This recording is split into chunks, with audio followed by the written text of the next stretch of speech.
Bien, vamos a trabajar el texto de Ignacio Pozo, Aprendizaje por Insight en la teoría de la equilibración.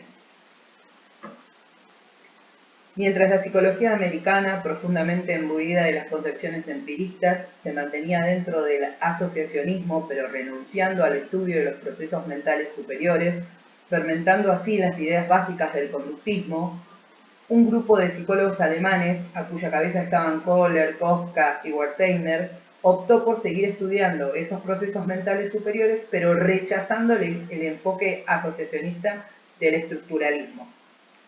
La Gestalt rechaza frontalmente la idea de que el conocimiento tiene una naturaleza acumulativa o cuantitativa. Para la Gestalt, la psicología debe estudiar el significado y este no es divisible en elementos más simples. Por ello, las unidades de análisis deben ser totalidades significativas o Gestalten, las llaman ellos. Va a dividir el pensamiento en productivo y reproductivo. El pensamiento reproductivo es aquel que consiste en aplicar destrezas o conocimientos adquiridos con anterioridad a situaciones nuevas.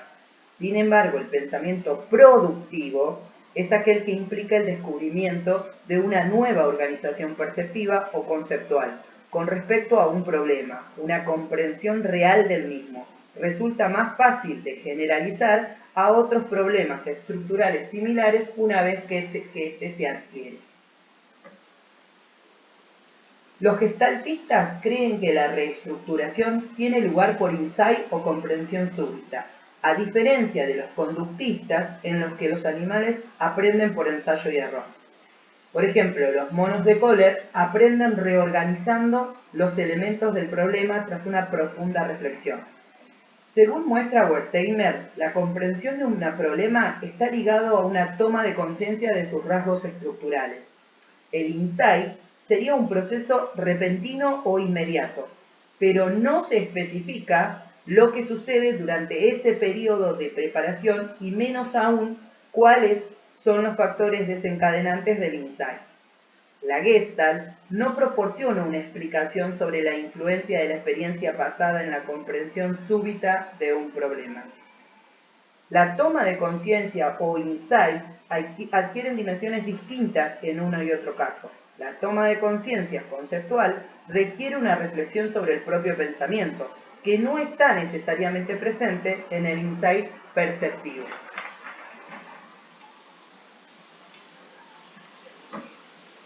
Piaget distinguía entre aprendizaje en sentido estricto, por el que se adquiere del medio información específica, y aprendizaje en sentido amplio, que consistiría en el progreso de las estructuras cognitivas por procesos de equilibración. El aprendizaje de conocimientos específicos depende por completo del desarrollo de estructuras cognitivas generales, que él formaliza en términos lógicos. Esto lo hace Piaget.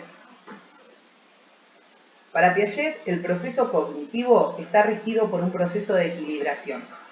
Para Piaget, la asimilación sería el proceso por el cual el sujeto interpreta la información que proviene del medio en función de sus esquemas o estructuras conceptuales disponibles.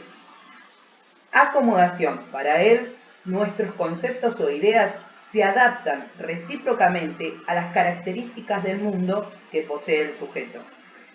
Piaget dice, llamaremos acomodación a cualquier modificación de un esquema asimilador o de una estructura la modificación causada por los elementos que se asimilan. Por esto, la adquisición de nuevos conceptos en los adultos por modificación de otros conceptos anteriores sería también un ejemplo de acomodación. Ambos procesos de asimilación y acomodación se implican necesariamente. No hay asimilación sin acomodación, pero la acomodación tampoco existe sin una asimilación simultánea. Según Piaget, el progreso de las estructuras cognitivas se basa en una tendencia a un equilibrio creciente entre ambos procesos, asimilación y acomodación. Pero también, solo de los desequilibrios entre estos dos procesos surge el aprendizaje o el cambio cognitivo. El equilibrio entre asimilación y acomodación se produce en tres niveles. En el primer nivel, los esquemas que posee el sujeto deben estar en equilibrio con los objetos que asimilan. En el segundo nivel, tiene que existir un equilibrio entre los diversos esquemas del sujeto que deben acomodarse y asimilarse recíprocamente. Por último, el tercer nivel, o el nivel superior, del equilibrio consiste en la integración y jerarquización de esquemas previamente diferenciados. Con respecto a las respuestas al conflicto cognitivo, o sea, la toma de conciencia, las respuestas no adaptativas consistirían en no tomar conciencia del conflicto existente, esto es, en no llevar la perturbación a rango de contradicción, no genera conflicto en el sujeto. Pero las respuestas adaptativas serían aquellas en las que el sujeto es consciente de la perturbación e intenta resolverlo. Las respuestas adaptativas pueden ser de tres tipos: alfa, beta y gamma. En el caso de alfa, la regulación de la perturbación no se traduce en un cambio del sistema de conocimiento. En el caso de beta, el elemento perturbador se integra en el sistema de conocimiento, pero como un caso más de variación en el interior de la estructura organizada.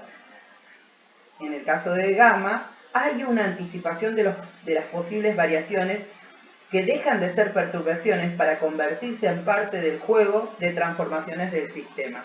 Entonces, en este caso, en el caso de gamma, sí se produce un conflicto, que el sujeto, la estructura del sujeto sí registra.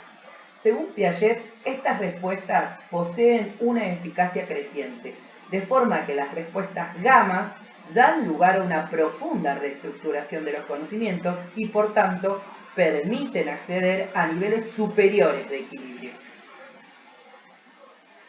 Piaget y García, en 1983, encuentran que toda teoría o conjunto de esquemas organizados se ve sometido en su desarrollo a tres tipos de análisis que implican una reorganización jerárquica progresiva: análisis intraobjetal, análisis interobjetal, análisis transobjetal.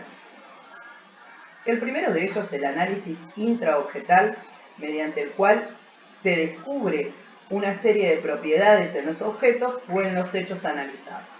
En el análisis interobjetal, por el cual se establecen las relaciones entre los objetos o características antes descubiertas. Por último, el análisis transobjetal, que consiste en establecer vínculos entre las diversas relaciones construidas.